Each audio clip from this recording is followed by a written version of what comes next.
All right, next up will be our circuit court candidates, which actually there is one here, and that'd be Stuart Pearlman.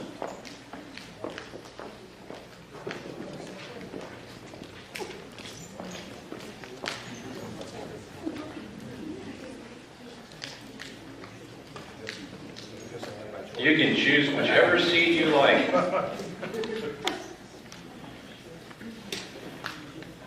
All right, thank you for being here. Mr. Pearlman, if you could first start off by introducing yourself and tell us why you're here. I very much appreciate the opportunity. I'm going to stand since I'm alone with you all. Absolutely. That way I can see everyone a little bit better and you all can see me. I will tell you that I'm humbled by this entire experience. And one of my principles, I suppose, in campaigning is that I do not interview with special interests, and I generally do not try to identify myself as a member of any congregation or part. But I will tell you, my name is Pearlman. I'm Jewish. I was raised at Shurim. My Hebrew name is Shalom Nisim.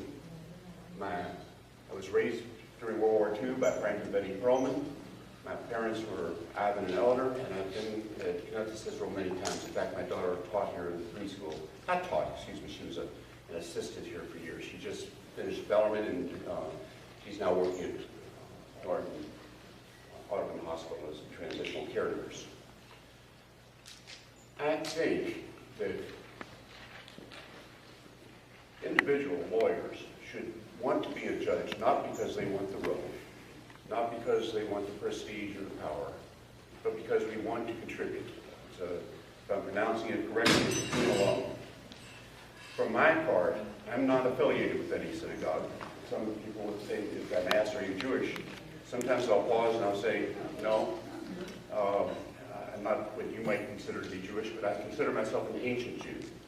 I'm more interested in Torah and in the Kalabah and reading, and most importantly, trying to be of service every day.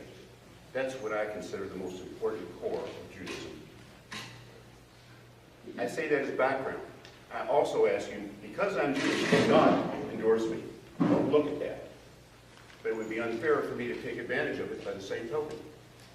So that's why I disclose that to my friends and colleagues that are running for various offices and to you, the congregants.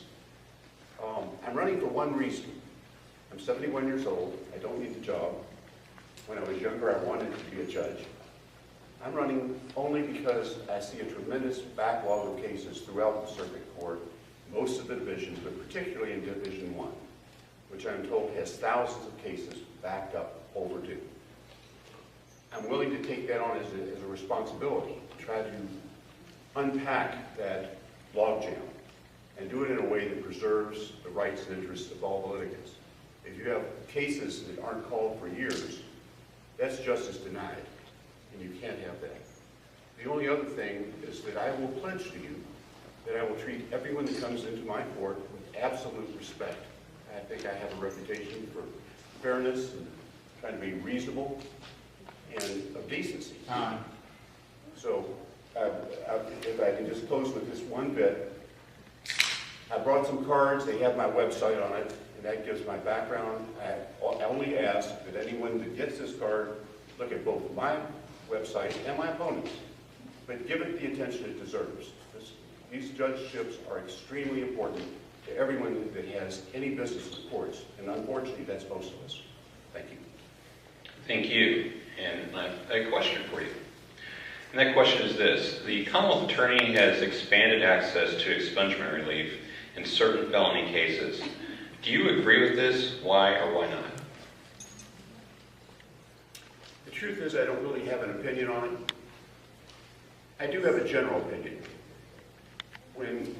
When we take a young man or woman and put them into the criminal justice system, and that's what we're talking about here, there are reasons that we have prisons and don't expel them from the country or put them on Ellis Island, not on, where was it before you went? I forget. Elba. Thank you. Elba Island. What we hope to do is, number one, to sanction them, to punish them, and to get their attention. We also hope to rehabilitate them. But if we mix those two, and there's some other motives, when we mix those up, we're self-defeating. Why would you punish someone so badly that they never want to be part of society, never want to get on their feet again, at the same time spend thousands and thousands of dollars on them trying to rehab them? We need to look at people who come before the court like we would look at our own brothers and sisters. They're our children, and we have to take care of them. At the same time, we have to be firm.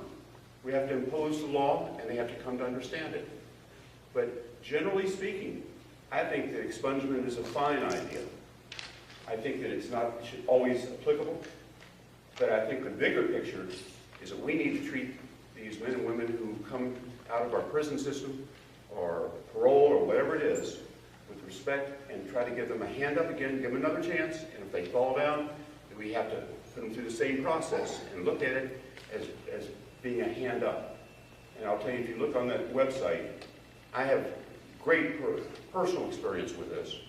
I've worked for years with Sir Friendly C, Ray Barker, with West End kids primarily, the gang members, anti-gang program. I was general counsel in Goodwill Industries, where we take many former inmates and try to give them a hand up, not a handout. But you can do it with respect. They fall down, they're human, they're meant for the grace of God go up. And one last question for you, sir. Attorneys complain that hearings on civil matters on the motion docket hold up quicker matters needing less time. How would you address this? That is what I would call a softball question. I love it. That's why I'm running. The ability to manage is not something that is automatic. It takes some background and sometimes some education and training. I was an executive before I went to law school. I was vice president of the company. We had 70 some odd employees. I have a degree in business, and I've always been fascinated with the issue of efficiency. And if you look at the list of nonprofits that I have been on the board of or that I have represented, I'm very proud of the track record of every one of them and how they've grown and developed. Because you have to be able to triage things. You have to be able to manage your caseload. Yes, you can get bogged down in motion hour or anywhere else. I go to motion hour, and every time I'm in Division I, there's 30 or 50 lawyers there, and we sit around while the criminal docket is called, and then cases are called, and one after another is passed or given another date. Cases that have no reason to have to be in court. Lawyers should be able to agree on something and handle that off record. There's so many things that we can do to manage our caseloads. And I think that that's not unique to Division I, but as I say, there are hundreds or thousands of cases behind in that division precisely because cases aren't being managed. Let me give you one other thing, and if I'm talking too long, you tell me. I was talking with a friend of mine today. I'll give you an example of a malpractice case. If a malpractice case is going to take at least 6 trial days to try, and it can take 15 days. Now, if you have 5 malpractice cases in 1 year, your docket is shot. Every smaller case, if you will, or anything not malpractice, is going to get pushed aside during those times. Then you have the criminal docket, which has to take priority. Right? It's a constitutional matter. So, how do you schedule those things in? What the public doesn't understand is that in the circuit court, every day that you have open for trial, you have 4, 5, or 6 cases slated to start. That doesn't count the case that's still being tried. So, again, I'm willing to take this on. I've put together 2 committees, if I'm elected, that are going to help with transition and with some recommendations for individual case management. I'm willing to be imaginative. I'm willing to, if necessary, stick my neck out a little bit. But something needs to be done to both catch up the backlog and find a system that will avoid exactly what that question implies. Well, thank you very much.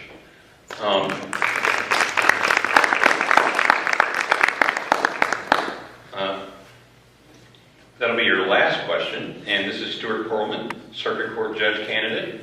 Give him a hand. Thank you.